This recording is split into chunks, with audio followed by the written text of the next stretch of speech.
Беше тоа на 19. април 885 година, кога во Моравија умрел Методи Солунски. Бил родом од Солун, од угледни и богати родители, Лав и Марија. Како офицер поминал 10 години меѓу македонските словени. Потоа се оддалечил на гората Олимп и се предал на монашки подвиг. Тука подоцна му се придружил и неговиот брат Свети Кирил, но кога хазарскиот цар Каган побарал од царот Михаил проповедници на верата во Христос, тогаш на заповед на царот биле пронајдени овие двајца браќа и биле испратени меѓу хазарите. Откако го увериле Каган во верата Христова, тие го крстиле овој цар и голем број негови доглавници и уште многуброен народ.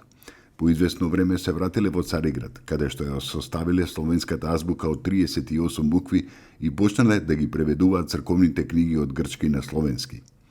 На повикот царот Ростислав заминале во Моравија и таму ја распространиле и ја утврдиле православната вера, па ги умножиле книгите и им ги дале на свештениците за да ја подучуваат младината.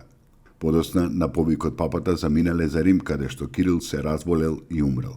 Тогаш Методи се вратил во Моравија и до смртта се потрудил на утврдување на Христовата вера меѓу словените. Во последните 2 години од својот живот, Свети Методи со помош на двајца своји ученици го превел на словенски јазик целиот Стар Завет.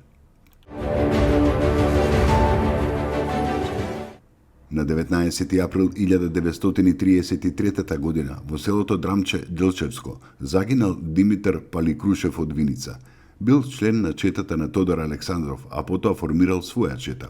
Истиот ден заедно со него загинале и други комити од Виничко: Дончо Христов, Стојан Георгиев, Васил Николов и Ангел Симеонов. Тие ја сочинувале селската чета во Царево. Сите 5 души загинале при нападот на жандармериската станица во Драмче. Беше тоа на 19. април 1934 година, кога во Софија умира Александар Морфов, бугарски композитор и поет. Тој е автор на Маршот на македонските востаници "Изгреј зора на слободата", изработена во 1923 година по барање на водачот на ВМРО Тодор Александров. Беше тоа на 19. април 1951 година, кога во Скопје е роден еден од најпознатите македонски актери, Ванчо Иван Петрушевски. Веднаш по завршувањето на Високата музичка школа, одсек за актерски кадри во Скопје, во 1975 година се вработил во Драмскиот театар во Скопје, каде неговиот раскошен талент го истакнал веќе во првата представа "Ослободување на Скопје". Учествувал во голем број радиодрамски проекти, телевизиски драми, серии и други.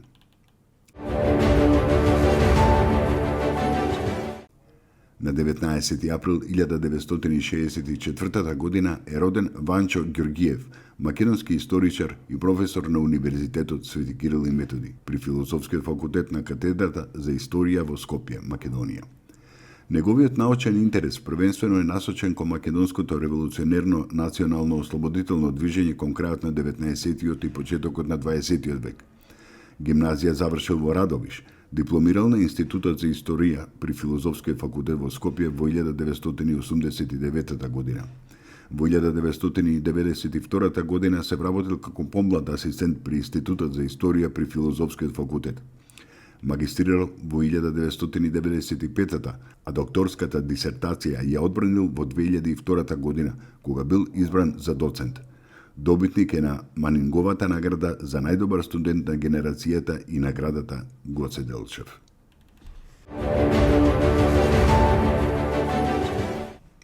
Беше тоа на 19. април 1993 година, кога Кралството Холандија ја призна независноста на Република Македонија.